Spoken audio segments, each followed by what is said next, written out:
ഒരിക്കൽ കുറെ ആട്ടിൻകുറ്റങ്ങൾ കാട്ടിൽ കൂടെ മേഞ്ഞു നടക്കുകയായിരുന്നു. കൂട്ടത്തിലൊരു കുഞ്ഞാട് കൂട്ടം തെറ്റിപ്പോയി. കൂട്ടുകാരെല്ലാം കുറെ ദൂരെ എത്തിയതൊന്നും അവൻ അറിഞ്ഞില്ല. അവൻ അറിയാത്ത മറ്റൊരു കാര്യം കൂടി ഉണ്ടായിരുന്നു. ഒരു ചെന്നായ അവന്റെ പിന്നാലെ നടക്കുന്ന കാര്യം. കുഞ്ഞാട് ഒറ്റയ്ക്കാണെന്ന് അറിഞ്ഞ ശേഷം ചെന്നായ ചാടി വീണു. ആട്ടിറച്ചി തിന്നിട്ട് കുറെ നാളായി. ചെന്നായ കൊതിയോടെ പറഞ്ഞു.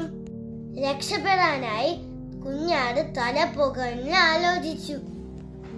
എങ്ങനെയൊക്കെയോ ധൈര്യം വീണ്ടെടുത്ത് കുഞ്ഞാട് ചെന്നായയോട് സംസാരിച്ചു. നീ എന്നെ തിന്നോളൂ, പക്ഷെ നല്ല ആട്ടിറച്ചി തിന്നണമെങ്കിൽ അല്പം കാത്തിരിക്കണം. അതെന്താ? ചെന്നായ അന്തം വെട്ട് ചോദിച്ചു. ഇപ്പോൾ ഞാൻ വയറ് നിറച്ച് പുല്ല് കഴിച്ചതേ ഉള്ളൂ. ഇപ്പോൾ നീ എന്നെ കഴിച്ചാൽ പുല്ല് കഴിക്കുന്ന പോലെ ഇരിക്കും. അത് ശരിയാണല്ലോ, ചെന്നായ്ക്ക് തോന്നി. പുല്ലൊക്കെ ദഹിച്ചു കഴിഞ്ഞാൽ ആട്ടിറച്ചിന്റെ രുചി കൂടും, അറിയില്ലേ? കുഞ്ഞാട് പറഞ്ഞു. ദഹിക്കാൻ എത്ര സമയം വേണം? ചെന്നായ ചോദിച്ചു. നൃത്തം ചെയ്താൽ വേഗം ദഹിക്കും. എന്റെ കഴുത്തിൽ കിടക്കുന്ന മണിയൊന്ന് നീ കുലുക്കിത്താ, എന്നാലേ എനിക്ക് നൃത്തം ചെയ്യാൻ പറ്റൂ. എന്നിട്ട് കുഞ്ഞാട് ചെന്നായക്ക് മണി ഊരി കൊടുത്തു. ചെന്നായക്ക് സന്തോഷമായി.